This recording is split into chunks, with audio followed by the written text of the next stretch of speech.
तो बिटकॉइन की दुनिया में आजकल चल क्या रहा है? एक तरफ तो मार्केट में जबरदस्त उथल-पुथल है और दूसरी तरफ कुछ बहुत बड़े खिलाड़ी इस खेल में दिलचस्पी दिखा रहे हैं। आज इसी कश्मकश को जरा आसान भाषा में समझते हैं। कहानी कुछ यूं है कि हाल ही में बिटकॉइन का बाजार बुरी तरह हिला हुआ है। कीमतों में काफी तेजी से गिरावट आई है, लेकिन इस सारे शोर शराबे के बीच कुछ ऐसा हो रहा है जो शायद पूरा गेम ही बदल दे। तो चलिए देखते हैं कि आज हम क्या-क्या समझने वाले हैं।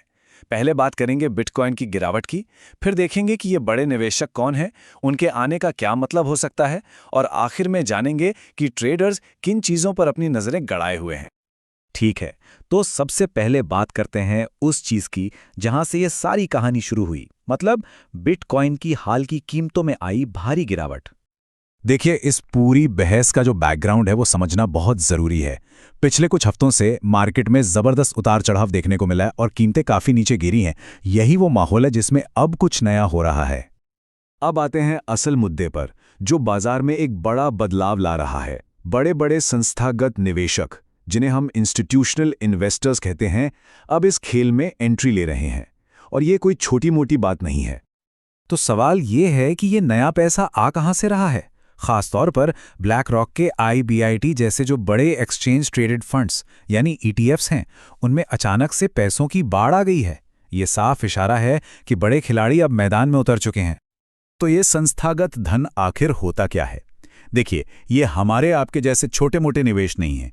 ये बहुत बड़ी बड़ी कंपनियों जैसे इन्वेस्टमेंट बैंकों, म्यूचुअल फंड्स या पेंशन फंड्स का लगाया हुआ भारी भरकम पैसा होता है। अब फर्क समझिए। संस्थागत निवेशकों के पास इतनी बड़ी पूंजी होती है कि वो अकेले ही बाजार की दिशा बदल सकते हैं। वहीं दूसरी तरफ रिटेल निवेशक यानी आम लोग छूटे होते हैं और उनका असर तभी दिखता है जब वो सब मिलकर एक साथ कुछ करें। तो अब यहीं से कहानी में एक मजेदार मोड़ आता है। इस नए घटनाक्रम को लेकर बाजार में दो अलग अलग राय बन गई है। चलिए पहले आशावादी पक्ष को देखते हैं। तो एक तरफ लोग ये सोच रहे हैं कि क्या इन बड़े निवेशकों का आना बाजार में एक नई स्थिरता लाने का संकेत है? क्या इसका मतलब है कि गिरावट का दौर अब खत्म होने वाला है? और ये निवेश कितना बड़ा है, ये सच में देखने लायक है। इतनी बड़ी मात्रा में पैसा जब बाजार में आता है तो ये अपने आप में एक मजबूत सिग्नल होता है। ये दिखाता है कि बड़े निवेशकों में एक नया भरोसा जाग रहा है। तो इस खेमे का मानना सीधा सा है। इतना सारा पैसा बाजार में तभी आता है जब बड़े खिलाड़ियों को लगता है कि कीमतें अब और नीचे नहीं जाएंगी। मतलब मार्केट अपना बॉटम या निचला स्तर बना चुका है। लेकिन जैसा कहते हैं ना, हर सिक्के के दो पहलू होते हैं। अब जरा कहानी का दूसरा यानी शक वाला एंगल भी देख लेते हैं। दूसरी तरफ कुछ लोग ये सवाल उठा रहे हैं कि कहीं ये बड़े खिलाड़ी फायदा पहुंचाने की जगह इस पहले से ही अस्थिर बाजार में उथल-पुथल को और ज्यादा तो नहीं बढ़ा देंगे।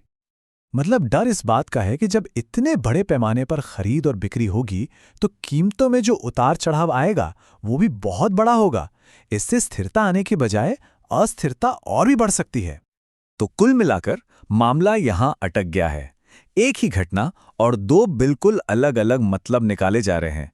एक तरफ इसे भरोसे का संकेत माना जा रहा है और दूसरी तरफ बाजार के लिए एक नया खतरा।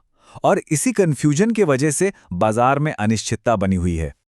तो ऐसी कंफ्यूजिंग सिचुएशन में जो ट्रेडर्स और एक्सपर्ट्स हैं वो आखिर किस चीज को देखकर अपनी रणनीति बना रहे हैं, चलिए देखते हैं। उनकी नजर कुछ खास चीजों पर है। पहला ये कि क्या ये बड़ा निवेश लगातार आ रहा है। दूसरा, एक्सचेंजों पर खरीदने वालों का दबाव ज्यादा है या बेचने वालों का। और तीसरा, कीमतों में उतार चढ़ाव कितना बड़ा हो रहा है। इन्हीं से आगे का रास्ता साफ होगा।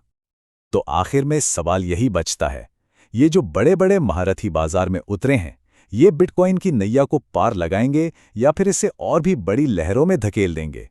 इसका जवाब ही बिटकॉइन का आने वाला कल तय करेगा।